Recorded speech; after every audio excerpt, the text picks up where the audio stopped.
Keith, start of tonight. Eddie, was that a perfect away performance against a team and a stadium that was right up for it tonight? Yeah, it was always going to be a really difficult game for us. I thought we handled the occasion really well. Hostile environment. First goal was going to be crucial. I thought the first 45 minutes was a bit bitty from both teams, a bit transitional for our liking, but second half I thought you saw us at our very best and we were really clinical again in front of goal. Yeah, the quality of your goals tonight was really special, and it almost felt as though when you made substitutions the team was almost getting stronger. Yeah, I think confidence was there. It was evident in that second half. Maybe a bit of the edge of the game had gone. But I think we had to earn the right to sort of get to that point because Everton put us under pressure, a lot of long balls, a lot of crosses in our box. I thought we defended our goal really well in that first half. And the first goal was probably our best move, and it came at a good time for us. How satisfying are those as a manager when you do earn the right to get the goals later on like that? You know they put the hard graft in to get to that stage. I think in any game you have to do the basics right. So goal kicks, long free kicks, as I say, crosses. I thought we had to be perfect tonight because Everton would take advantage of us if we weren't. Mentally we had to be really good. I thought we learnt from the game here last year, which was very, very similar in terms of timing and conditions. So really positive night for us. We scored some really good goals as well, so really, really pleased with that side of the game too. And your two centre forwards seem to be feeding off each other. When one plays and the other's on the bench, they seem to come on and complement each other. It's like they're both kind of pushing each other to score. I think you mentioned that before. That must be sort of a dream scenario for you as a manager. Yeah, at the moment it is, I think, because I think both players know they can't afford a bad game. The other player is breathing down their neck, and it's very healthy competition at the moment. I think there's a lot of respect between both players. I think they understand how good each other's strengths are. Really pleased with Callum today. He took his first goal really well, massive goal for us. His second goal was an incredible finish. Not normally his type of goal, but he proved that he's capable. And then Alex comes on and sets the goal up with an incredible piece of skill. So good night for those two players. I don't think he's getting an assist for that, would you believe? Because he took it deflection. Yeah, so I got told, but it doesn't take away what he did. It was an amazing piece of footwork. And just in general, looking at the week 10-2 for the two matches, goals flowing, keeping it fairly tight at the back. It must be amazing to be part of that and to see what your team are producing. Yeah, I think I'm very proud to be manager of the group. They're individually incredible personalities, and I think that's reflected in the team you're seeing at the moment. We're in a very good place, but we know nothing is taken for granted from our perspective. We've got another tough game and a very quick turnaround. Thank you. Miles and then Scott. Miles? How hard was it to leave out Jacob Murphy and Isaka's both scored 2 goals for the weekend? Yeah, it's always difficult. I think I've got decisions to make. I've got to look at the balance of the team and make the right decisions, not just for this game, but games ahead. So there's a plan behind my thinking.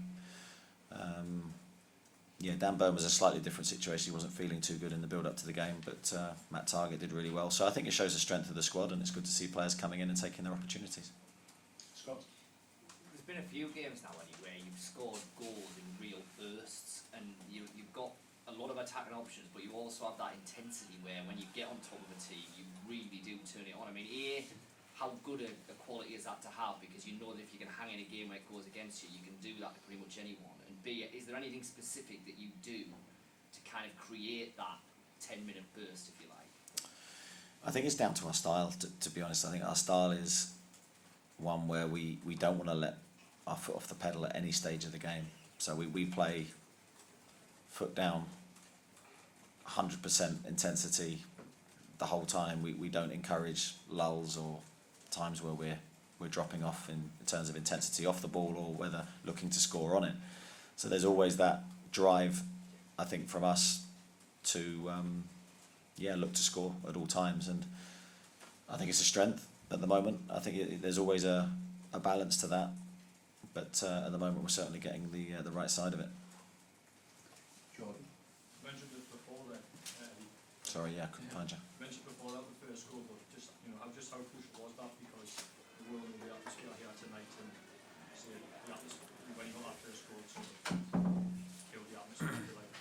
Yeah, we knew it was going to be important, and of course we wanted it to be us that got it. I thought it was our best move of the first half, a nice switch of play, right to left.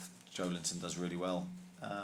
and Callum's in the right place at the right time. So it was probably our best moment of quality in the match to that point. And as you say, it had a desired effect from us because I think it just knocked the crowd slightly. The second goal is probably another key moment in the game. From there, we were very, very good. What does that win do for your season now, and what you want to achieve at the end of the season? Well, it puts us in a lot stronger position. I think we knew the difficulty of the previous two games we've had. Tottenham and Everton are two tough games at any stage of the season. So to get 6 points from that's a great return. We have another game this week, which will be equally as difficult and just in a slightly different way. So yeah, quick turnaround. We need to rest and make sure we go again.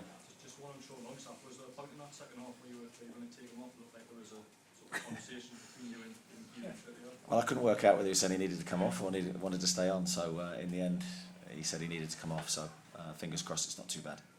Front row, Kieran. It was a very different test to the weekend. Bit of a bear pit here with the fireworks and everything. What did you make of your team showing maybe a different face, a different side of the game? Yeah, I think it's a very good point because I think when you look at the Tottenham game and analyse it, and you see scoring the amount of goals we did in a short period of time, you then come to a totally different game. I mean, we knew today was going to be chalk and cheese from that game, that environment that we were playing in. So I felt my team needed to reflect that in its performance, and I thought we did, and that's a huge credit to the players for turning up, dealing with the physical challenge, the direct play. Everything that Everton threw at us in that early stage of the game, we dealt with, and then our quality showed. How was Anthony after that? Obviously, you bring him on at the end. What was that as an experience for him, do you think? I don't know. I imagine, I'm guessing here, I'd imagine it was difficult for him. I had a chat with him at length yesterday. I was confident that he would be able to handle the environment after speaking with him. I think it was a good time to bring him on, to almost get it out the way for him, really. He's played, it's done. At that stage, the game was pretty much over. But I think it was a really good thing for him to mentally just deal with and hopefully move on now and focus on his career for us. Fine, we're all getting our calculators out, but I suppose for you, you just want to win every game and try and win every game. Yeah, I'd say that's a waste of time with your calculators, but if you want to do it, that's fine. For us, it's just on to the next game. It's can we win our next match? Can we get as many points as possible and then see where we are at the end of the season? Jacob. You said after the West Ham game that you chose Wilson for that game because of his particular goal scoring record, or it factored into it against West Ham. Against Everton, they're his second favourite opponent. Was it a similar story tonight, or was it part of the kind of wider rotational? I think it was part of a wider rotational, but again, I was aware of Callum's record against Everton. I haven't, again, been the manager for most of those goals that he scored against them. I think his performance today was second to none. It really was. I think mentally he knew it's difficult. He's got to take his opportunity when it comes. 2 goals, 2 very different goals, but 2 special goals for us. So I think he's in a good place. And then just on the hostile atmosphere, is that something that you have to meet with extra hostility and aggression in your own forms on the pitch, or is it something where you have to, it's even more important that you stick to your normal game plan, kind of where do you sit on that? Yeah, a bit of both. I think you have to play your normal way. I think if you change your style for an environment or an opponent style of play, I think that's dangerous. I think you need to get the balance right between aggression and composure, and I think that's something we discussed pre-game. That if you just meet it with pure aggression, you lose your ability to play, and if you just focus on playing, you're not able to deal with the aggression. So I thought we pretty much got the balance right, especially in that second half. And then right at the back. Eddie, Joe Linton looked like you said his hamstring strapped. He looked like a couple of points in the first half. It was either gesturing that he might not be able to carry on, or was that ever the case? He looked very uncomfortable early on.